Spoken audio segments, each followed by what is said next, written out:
Hello friends, as you know that on this channel of yours I keep bringing you important videos related to legal examinations so that you can get benefit and your grip on the subject can be strength.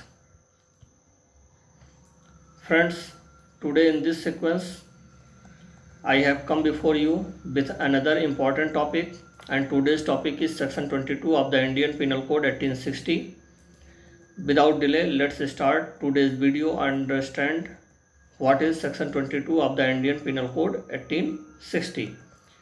Friends, you are also requested that if you have not subscribed to our channel yet, then press the subscribe button on the right hand and set the bell icon to all, so that you can get the link of all our upcoming videos, and simultaneously if you can benefit by watching our old videos and upcoming new videos too.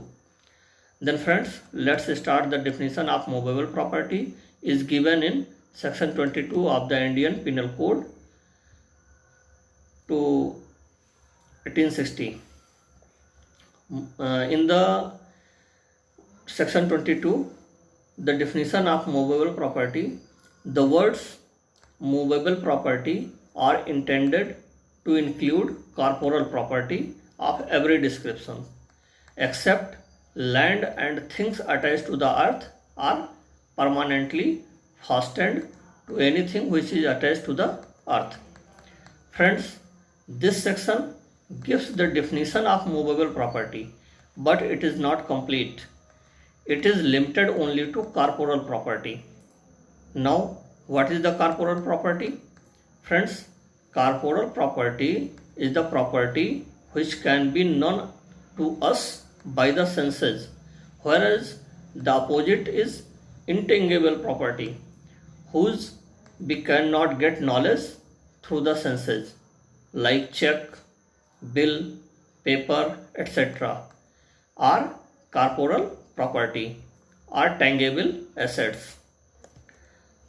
But in the case of Avatar Singh, AIR 1956, SC 666, the Honorable Supreme Court has not considered electricity as a movable property.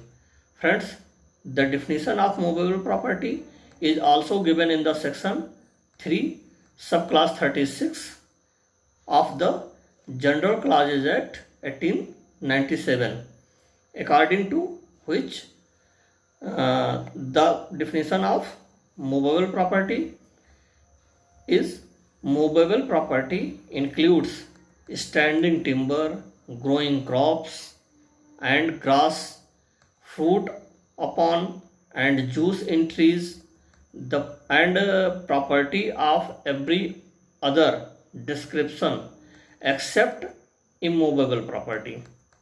Friends, it is clear from these different definitions that any object which is attached to land will not be a movable property, like soil, mineral, crops, etc.